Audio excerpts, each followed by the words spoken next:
Hello po, ang pagbabalik sa ating video mga mamshi, konting demo lang po kung paano ako gumagawa ng sushi. Sushi is something like, yung ano ba, English na naman tayo. Ayan ay matapos na po, binilisan ko lang po yun. At siguro naman alam nyo yun kung paano gagawin nyo. So dito na naman tayo sa adobong kangkong. Dito sa Hong Kong, sa mga Chinese family is ito ang the way nila mag-adobo ng kangkong. Ang gamit po dito ay garlic lang at Ben's Pest. Ang tawag yun, Ben's Pest, yung ano ba, tokwa or bean curd. Bean curd, tokwa yata yun sa Tagalog, no? Yung puti at ginagawa nilang pest yun na para ang labas niya para siyang cheese. So, yun lang po, isama natin yung garlic at igisa natin sa kangkong. Yun na po ang adobo nila.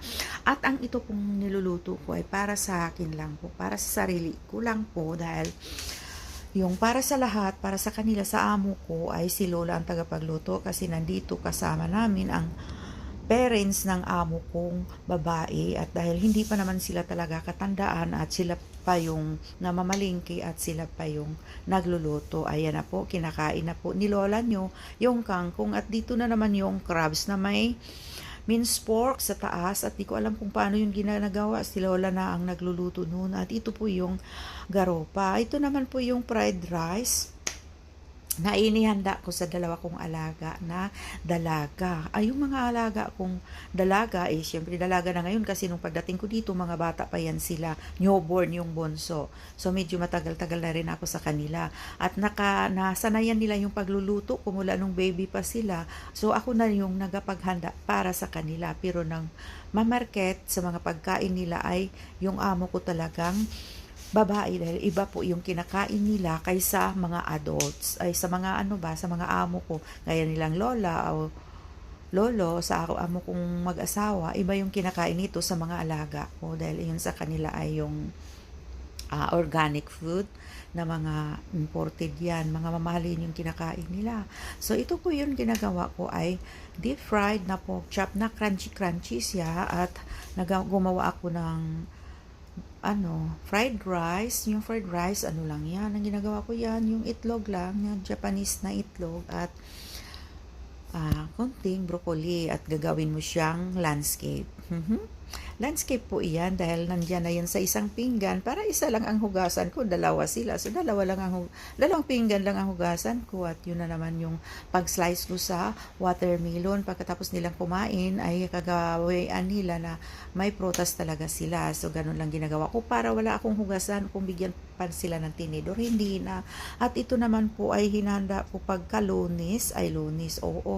Lunes dahil sa breakfast at lunch ako lang po sa bahay, so magagawa ko at maluluto ko yung gusto ko. Ito po yung pinapalingki ko dahil gusto kong gagawa ng dinengdeng in Ilocano or lauoy sa Bisaya. Ko naman kasi Bisaya ako, from Davao ako. Lauoy ang kasanayan ko at lulutuin ko lang po yun siya na without oil, syempre basta ang tawag niyan, basta lauoy, wala yung oil, diba? Pero yung mga iba, ginigisa muna niya sa kanila, dinagdagan ng tubig. Pero ang style ko naman, nagpapakulo ako ng tubig at saka ilunod ko yun sila isa-isa. Depende kung alin yung medyo matagal maluluto. Yun ang una kong ilunod. O ito. Ganyan lang ako magluto. Nilagay ko lang yung loya, sibuyas na mga maliit. At ito po yung leftover namin pag linggo, pag nag-day off kami, di ba nasa tent kami noon, nagluluto kami doon. Kung anong hindi namin naubos, ay ako yung tagapagdala. May konti kaming lechon, iyan po ang lechon dito. So, hinalo ko na lang po din siya lahat dyan para magkaroon naman din ng lasa yung sabaw ko dahil hindi ako gumagamit ng magic sarap or chicken powder, kung anong mga niyan, Ajinomoto or ano pa, basta wala, hindi ako gumagamit. So, ganyan lang ginagawa ko.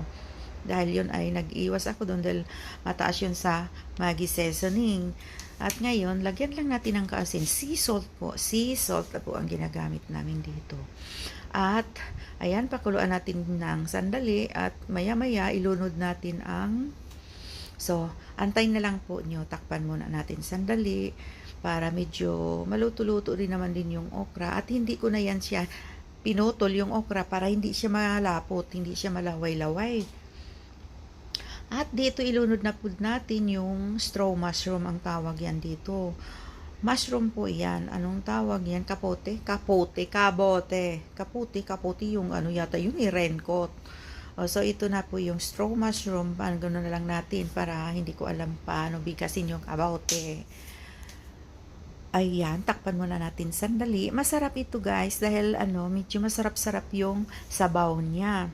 At ngayon, ilagay na natin ang patula.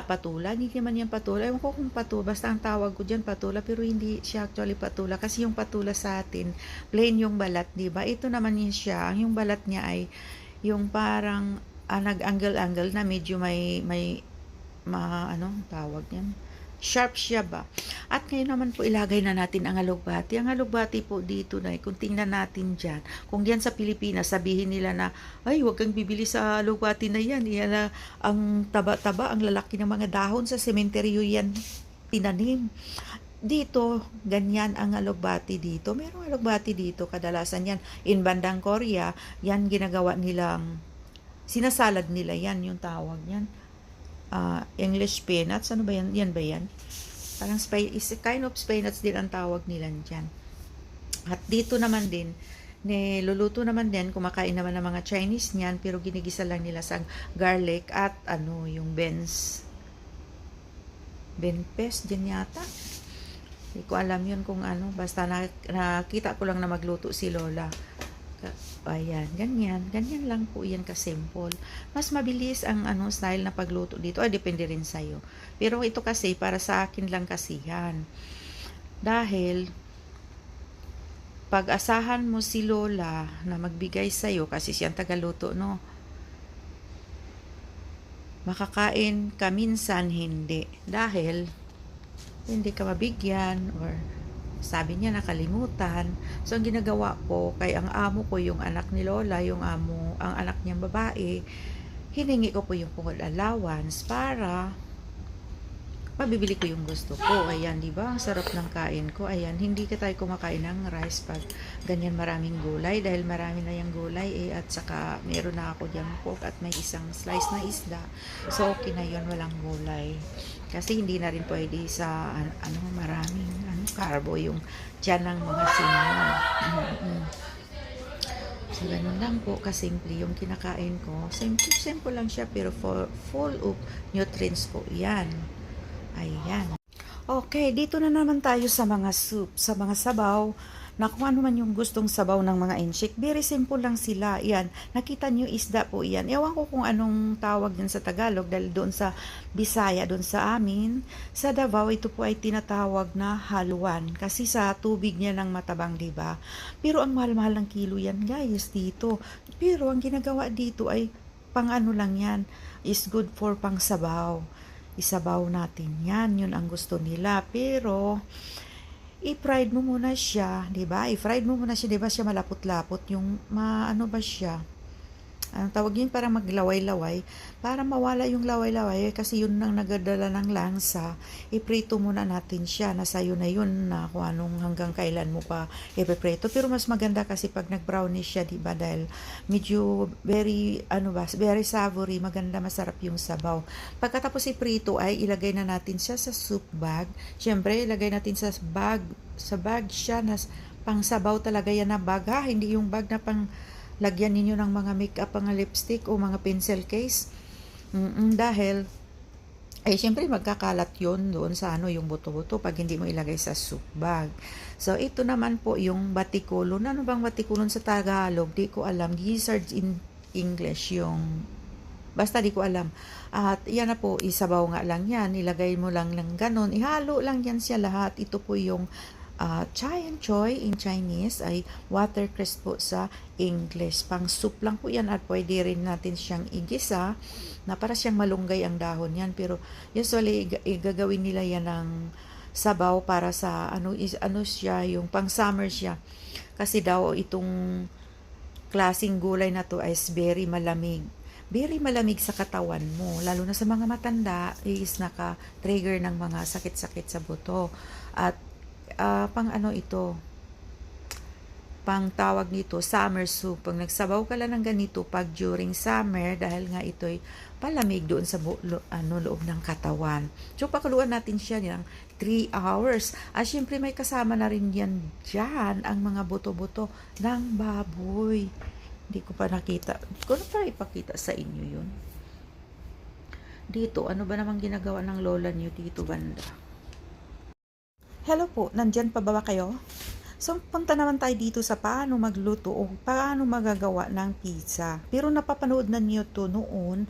Sa mga hindi pa nakapapanood sa video ko noon, ay ito po yon ang short, short clips para sa inyo. Pero siguro naman din alam din nyo kung paano gagawa ng pizza, no? So, ganun lang ako kasimple. O pagkatapos ng doon, nilagyan ko na dat para paglagay mo doon sa oven, ay sisingaw dyan sa may, pinagdaanan ng tinidor. Yun ang purpose doon, para hindi siya mag-pump up o maglobo. At lalagyan natin siya ng ham o cheese. At syempre, lalagyan mo rin naman muna siya ng ketchup para hindi siya laspag tingnan. So, ang dami. Ang masarap kasi dito pag damihan mo ng cheese. Pero lang kasi ang mamahal ng cheese. Pero okay lang po yan dito sa mga amo ko, sa mga alaga ko. Wala silang pakialam. Kahit kano kamahal, basta makain lang. O, ganyan. I-bake po natin siya ng 15 minutes lang po yan. Okay? So, antayin tayo natin sandali. Ilang na lang. At, yun ay nauuna ko na pong natapos yung pag-fry ng chicken wings. Fried chicken wings at iparis po natin dito sa pizza para naman masarap kainin at feeling din naman nila nasa Pizza Hut house sila, di ba? Yan na po ang resulta is ready to earth daw, ready to earth. Ano ba yan, Lola? Ready to eat na po yan, ready to serve, I mean. So, ganyan lang po yan. At, syempre, ang ganda. Wow, ang sarap. Pag makating mo na, di ba? Ang ganda-ganda. Pero ito namang mga dalaga ko, sila, mga dalawang piraso lang po ang makain nila dyan. Dahil, syempre, on diet sila. Ganun naman yung mga dalaga. At ayoko rin, hindi ako mahilig sa mga ganyan. Gusto ko lang talaga yung magluto-luto, mag-bake-bake, kung ano yung gusto nila. But, hindi ko type magkain ng ganito, gaya ng pag-bake ng mga cakes, mga cookies. Gustong-gusto kong gagawa lang, pero ayokong kakain. Kaya matambayan. Kakainin ko rin pag medyo wala talaga akong makitang pagkain. So, in the next day pa yan, matambay pa yan sa ref. At dito naman tayo sa paggawa ng igado. Igado daw yung tawag nito. Hindi ko alam Pinag-anuhan ko. First time kong nagluto ng ganito dito sa Hong Kong. At hindi ko rin narasan magluto-luto ng mga Pinoy foods diyan sa Pilipinas. Kasi nung pag-alis ko diyan sa Pilipinas, wala akong alam kung paano magluto ng kahit ano. Fried eggs lang. Fried eggs. Kadalasan ganun nilapwahan na mga talong. At doon ito kasi, doon po ito sa aming tent. Kasi meron kaming camping tent. Pag day off, namin doon sa my park. At syempre, camping tent set yon. Kompleto na po yun. Meron kaming ganyan, may paglagyan ng tubig. At yan po siya ay folding yan. Kaya hindi siya bulky kung dadalhin. At sa loob po yan ng tent. Nagluluto ako doon. At pagkatapos, meron din kaming konting maliit na kalana ganyan. Oo. Basta kumpleto kami kasi whole day ba naman kami dyan. Pero, pwede rin kaming pupunta sa kahit saan at iwanan lang namin ang gamit dyan. Dahil hindi mawawala ang gamit namin kahit iiwanan pa dyan. Kahit isirado lang namin ng tent. Kahit marami kaming mga kasamahan dyan sa labas na kanya-kanya naman kami ng tent. Walang gagalaw dyan. Hindi kaya sa Pilipinas, iiwanan mo lang yung kung ano-ano, wala na. Pagbalik mo, paglingon mo pa lang, wala na. At yan, nilagay na po natin yung garbanzos daw. Oo siya, napakasarap dyan. Diba? Sino sa inyo ang marunong magluto ng ganyan? Medyo lang siya, very pricey. Siyempre, mahal ang kilo ng isda. Mahal ang kilo ng karne ngayon, mahal ang kilo. May kasi yan sa halo na liver. Kasi masarap daw pa may liver. Oo. Tapos yung garbanzos, binili lang po namin yan na yung liver ko pala ay parang pina-fry ko na siya kanina ng half cook. bago ko siya ihalo dyan. Yun ang turo kasi ng master chef namin. Kaya ako yung sabing, sige ako na nga magluto para alam ko kung sakaling uuwi na ako sa Pilipinas, marunong na akong magluto. Dahil pag alis ko dyan sa Pilipinas, mga mamshi, bata pa ako. At alam mo, hindi ako mahilig magluto ng mga kung ano-ano dyan sa Pilipinas. Dito na ako natuto at first employer ko dito, syempre Chinese yun at follower, oo, natuto akong sa Chinese food and then doon nakakalaonan mga British yung amo ko. So, natuto ako, na-master ako sa mga Western food at doon ako na-master sa mga pagluto ng mga pagbe-bake ng mga cookies, mga tinapay at kung ano-ano pa, mga roast, mga ganon, baked chicken, roast chicken, kung ano-anong iro-roast dyan, doon ako na ma-master. At dito, pagdating ko dito sa amo na to, unfortunately, hindi na ako nagluluto. Hindi naman unfortunately. Napakaswerte ko nga, hindi ako nagluluto dito at wala akong pressure na mag-isip ko ano yung lutuin, ano yung ipapakain sa mga amo dahil hindi ako nagmamarket, hindi ako nagmamalingki, hindi ako nagbabudget na yung pagbabudget, pamamalingki at pag-iisip kung anong lutuin, ano yung pinaka-pressure talaga sa mga inday na nagtrabaho Tinang sa sandali. mukha.